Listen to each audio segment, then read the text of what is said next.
Hello everyone. तो मैं हूं एडवोकेट तुलसीराम सिंह और आप देख रहे हैं मेरा यूट्यूब चैनल। तो कैसे हैं आप? आशा करता हूं अच्छे होंगे, स्वस्थ होंगे, मस्त होंगे। देखिए, आज जो अपना टॉपिक है वो कंज्यूमर प्रोटेक्शन एक्ट से रिलेटेड है। तो मैं आप लोगों को बताना चाहूँगा, जो देखिए जो कंज्यूमर प्रोटेक्शन एक्ट है, सबसे पहले जैसे अगर आप ज़रूरत क्या पड़ती है तो मैक्सिमम लोग तो जानते होंगे कि कंज्यूमर प्रोटेक्शन एक्ट क्यों बनाया गया और इसकी ज़रूरत कहाँ पे पड़ती है। तो मैं आप लोगों को बताना चाहूँगा कि देखिए, जो कंज्यूमर प्रोटेक्शन एक्ट है, जो कंज्यूमर होता है उसको सुरक्षा प्रदान करता है। जैसे इसमें बहुत सारे कई सारे अधिकार दिए गए हैं, जो 6-7 अधिकार जो मुख्य दिए जाते हैं, बट उस पर ना मैं बात करते हैं, क्योंकि बात करते हुए मैं अपने टॉपिक पे आता हूँ, क्योंकि वीडियो बहुत ज़्यादा लंबी हो जाएगी। वीडियो जब ज़्यादा लंबी हो जाती है तो लोग उबने लगते हैं और छोड़ के चल देते हैं बीच में, मतलब पूरा वीडियो देखते नहीं, स्किप करने लगते हैं। मेरे कई ऐसे सब्सक्राइबर थे जिन्होंने मेरे को मेल किया था, पर्सनली मेल किया था, और वो मेल मैंने देखने के बाद उन्होंने पूछा था कि जैसे हम जब कोर्ट में केस डालते हैं, खासतौर पर जब कंज्यूमर कोर्ट में केस डालते हैं या कंज्यूमर फोरम में हम केस डालते हैं, तो उन्होंने फीस के बारे में पूछा था कि मतलब फीस कितना देना होता है। तो मैं उनको आज उनकी जो कन्फ्यूजन है मैं वो दूर करूंगा, और मैंने काफ़ी डिस्कस करने के बाद में काफ़ी रिसर्च भी किया। उसके बाद में काफ़ी ज़्यादा मटेरियल इकट्ठा करके लाऊं जो आप लोगों को दिखाऊंगा और सुनाऊंगा। देखिए, जो कोर्ट फीस लगती है वो आपके केस की जो वैल्यू होती है उस पर डिपेंड करता है कि कितनी लगेगी। और आपके केस की वैल्यू, जो जैसे खासतौर पर कंज्यूमर कोर्ट में आप केस डाल रहे हैं, तो आपके जो मामले की या जो किसी प्रोडक्ट की अगर जो वैल्यू है ना, उससे डिसाइड होता है कि वो कौन सी कोर्ट में फाइल, मतलब केस फाइल होगा या कहाँ पे नहीं होगा। तो जैसे अगर आप डिस्ट्रिक्ट कमीशन में डाल रहे हैं, तो जो डिस्ट्रिक्ट कमीशन में अगर कोई आप डाल रहे हैं तो वहाँ पे आपका जो क्या कहते हैं कोर्ट फीस होगा, जो केस का फीस होगा वो नील होगा, अप टू 5 लाख। अगर 5 लाख तक आपका नील रहेगा। डिस्ट्रिक्ट फोरम में अगर आप डाल रहे हैं, डिस्ट्रिक्ट कमीशन में डाल रहे हैं, तो अप टू 5 लाख आपका जो होगा तक अमाउंट का अगर कोई भी मामला डालते हैं तो कोर्ट फीस 0 लगेगी। 5 लाख से above up to 10 lakh, 5 lakh से 10 लाख के बीच में अगर केस फाइल करते हैं, ठीक है, तो आपका 200 रुपया उसका वो पड़ेगा। 5 लाख से 10 लाख के बीच में अगर आप केस कहीं फाइल करते हैं, खास तौर पर कंज्यूमर कोर्ट में, ठीक है, तो आपका 200 रुपया कोर्ट फीस होता है। वो फीस, केस का फीस चार्जेस लगेगा। इसके अलावा अगर 10 लाख से लेकर अप टू 20 लाख, मतलब 10 लाख से लेकर 20 लाख तक अगर केस फाइल करते हैं, का जो आपका केस का अमाउंट है, जो वैल्यू है, तो आपका 400 रुपया लगेगा कोर्ट फीस। आगे है 20 लाख अप टू 50 लाख, 20 लाख से 50 लाख तक 1000 रुपया कोर्ट फीस लगेगा। इस बीच में 1000 रुपया लगेगा कोर्ट फीस। कितना? 20 लाख से 50 लाख तक। इसके बाद 50 lakh to up to 1 crore, 50 lakh से 1 करोड़ तक है, तो 2000 रुपया कोर्ट फीस होगा। कितना होगा? 2 लाख तक।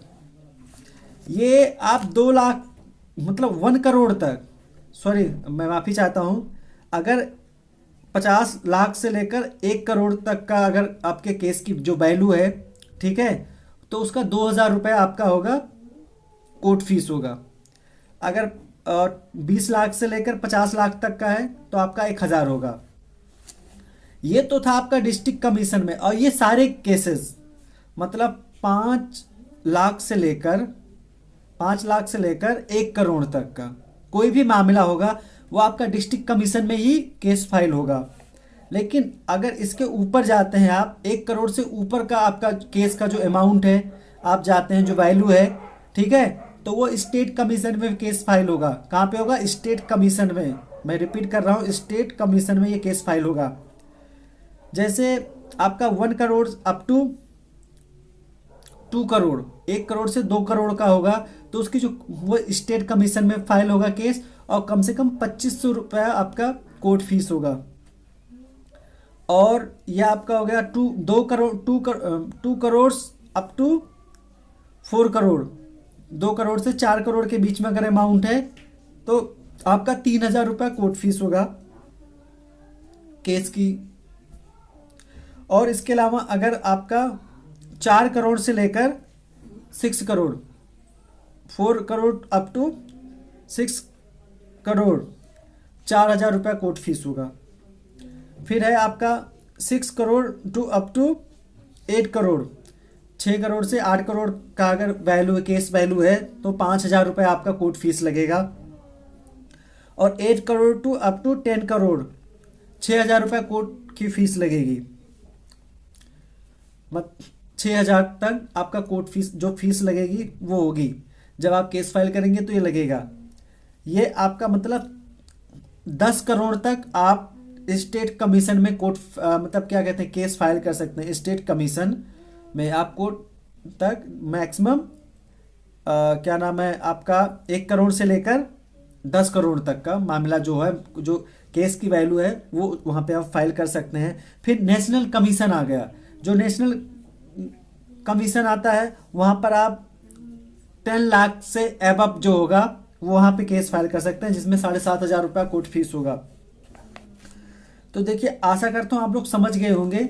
अगर इन रेट से रिलेटेड अगर आपका कोई भी ऐसा सवाल है जो बच गया है, आपको लगता है कि आप समझ नहीं पाए हैं, तो आप मुझे कमेंट कर सकते हैं और मैं इसको दोबारा बता दूंगा या रिपीट कर दूंगा। ठीक है, तो ये एक लिस्ट थी जिसके आधार पे आपके कोर्ट फीस डिसाइड होंगे और कोर्ट आपके जो केस का कोर्ट भी डिसाइड होगा, कि मतलब जगह भी डिसाइड होगा, वो कमीशन भी डिसाइड होगा कि कहाँ पर आपके केस फाइल होंगे। चाहे वो स्टेट कमीशन हो, डिस्ट्रिक्ट कमीशन हो, या चाहे नेशनल कमीशन हो, अलग अलग जगह होंगे, अलग अलग फाइल होंगे। तो इन सबको आप जान गए, आप कोर्ट फीस भी जान गए। अगर आपका भी कोई क्या कहते हैं कमेंट है तो आप मुझे लिख सकते हैं। अगर इसके अलावा कोई कन्फ्यूजन है तो आप मुझे लिख सकते हैं, मैं आपको बता दूंगा। और दूसरी बात, इसमें मैनर जो होते हैं, नाबालिग जो होते हैं, वो भी कोर्ट क्या कहते हैं, कोर्ट में मतलब वो भी कंज्यूमर कोर्ट में अपना केस डाल सकते हैं। मतलब थोड़ा समझने लायक हो, उसमें अभिभावक का शामिल होना जरूरी रहेगा, बट वो भी कर सकते हैं। तो ये चीज़ जो आपके गुड्स की वैल्यू है, ठीक है, जहाँ पे मैं अभी बार बार आपसे कह रहा था, जो आपके केस की वैल्यू है, जो आपकी गुड्स की वैल्यू है, इसको आप गुड्स बोलेंगे तो सही रहेगा। जो आपके प्रोडक्ट आपने जो खरीदा है उसकी जो वैल्यू है, ये लिस्ट थी जिसके बारे में मैंने आप लोगों को विस्तार से बताया। आशा करता हूँ आप लोग समझ गए होंगे। और अगर आप लीगल टॉपिक से रिलेटेड अगर वीडियो रेगुलर देखने के शौकीन है, या देखने की इच्छा रखते हैं, या लीगल नॉलेज रखने की इच्छा रखते हैं, तो आप मेरे चैनल को अभी फटाफट सब्सक्राइब कर दीजिए, बेल आइकन को ऑल पे कर दीजिए, ताकि जो भी मेरी वीडियो होगी सबसे पहले नोटिफिकेशन आपके पास जाएगा और उसको आप सबसे पहले देख सकेंगे। तो मैं फिर मिलूंगा एक नई वीडियो के साथ, तब तक के लिए जय हिंद।